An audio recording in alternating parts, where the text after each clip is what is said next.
So two of the common faults that I see with golfers trying to get their hands ahead of the golf ball at impact. First of all, whilst trying to push the hands so far forward, the club face gets left open. That's a huge issue because you do not want the face opening as it goes off to the right-hand side if you're a right-handed golfer.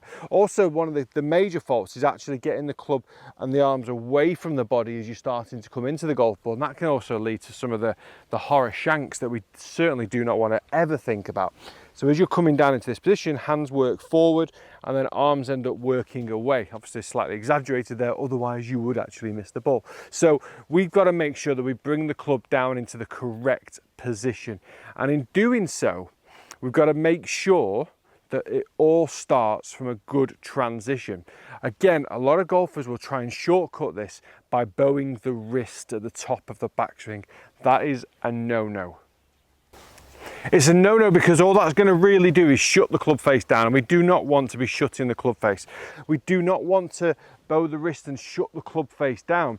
You are right sometimes that if you bow the wrist, it allows you to get the hands forwards, but all this is doing is created far too much shaft lean. And also, if your club face was neutral already at the top of the backswing, it's now really closed.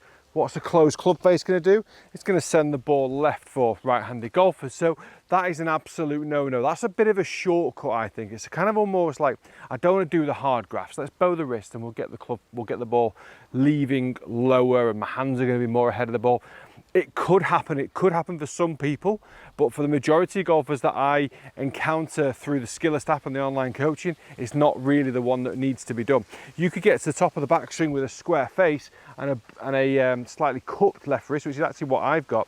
It's all dependent on what your grip is saying at that point. If you've got a grip where your lead hand is more over the top of the club, then you're more likely to have a slightly bowed position at the top of the backswing. If this lead wrist is a little bit more under the club, then you're more likely to have a slightly more bowed position at the top of the backswing. So it's really important you understand the relationship between grip, club face, and where you want to be at the top of the backswing. So what do? I hear you screaming at the television, the tablet, or the phone right now, because what you need to do is understand how you rotate through the golf ball, how you get through into that impact position. And by stabilizing the neutral club face and rotating your body, getting the hands to exit in the correct position, you're going to allow that club face to be slightly closed, the shaft angle to be slightly leaning towards the target, but not too much. And you're also going to have the club face under control. So as I take my setup, I go to the top of the backswing. Once I start bringing this club down, my lower body's already going to start rotating to the target.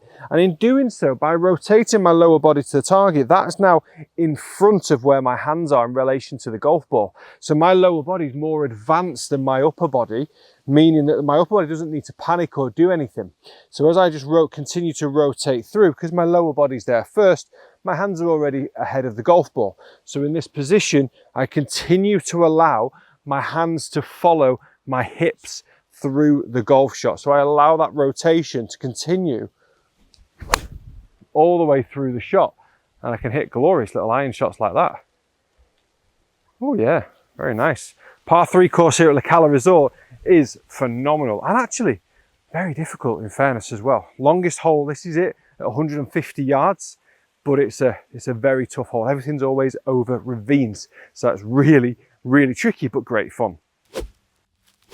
Okay, so tip 1 there is all about trying to make sure that as the arms are rotating down into the golf ball, your lower body is already rotating out to the target. So you can get the feeling that the hands start to work more around your body. They're following the hip rotation through the golf ball. And by doing so, it's going to make it a lot easier for the impact position to get stronger, because we want the angle of attack into the golf ball to be down onto the ball, but not too much. So this brings me into my second tip, the last thing we've got to be really working on, because from that top of the backswing, we've got to make sure we maintain posture. So I often try and feel that as you start to come back down, you're maintaining your hip flex. So you feel like you're staying over the golf ball. So I want you to really feel like your chest and shoulders stay over the golf ball as your lower body now rotates, okay? And in this position, the hands will not need to manipulate. The hands will not need to try and rescue your golf swing.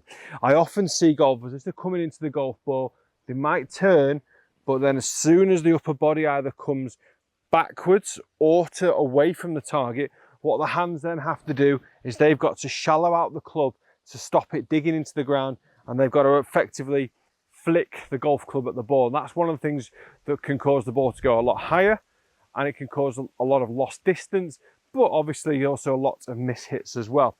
So a really good drill is you're going to put the club across your shoulders, go into your posture, swing up, go up to the top of the backswing. So you'll notice now that the grip of the shaft of the club is pointing down pretty much at the golf ball, or pretty much in between my feet. Now what I've got to try and do, I've got to try and maintain the angle of this club. So as I'm starting to rotate my lower body, I want this club head now to get down towards where the golf ball is. So that way I've maintained my spine angle through the golf swing. I've not gone up into this position and then into that position. Often what happens here is as my upper body pulls back, my lower body pushes into the ball. That also then prevents you from doing tip one. So the two work amazingly well together, but you can break them down. Do number one first, then number two. The reason why we do hips first is because that's where you want that initial transition to come into the golf ball. We want the lower body really starting to rotate to the target, but then the afterthought and the second part of the tip is making sure that you maintain your posture position as you're coming through the ball. Just like that. That was an even better shot than the first. Oh, that is pure. Guys, if you want to see any more tips, please do comment down below what tips you would like to see. What are you struggling with in your game? Also, if you want to follow me on my skill list, there are going to be weekly updates, tips, conversations, challenges on there that you can get involved with. And if you want to come in for a lesson as well, you are always more than welcome. I'm happy to help as many golfers as possible. So the link for skill list is in the description below. Thank you very much for watching today's video. Please do like and subscribe, and I'll see you again in the next tip.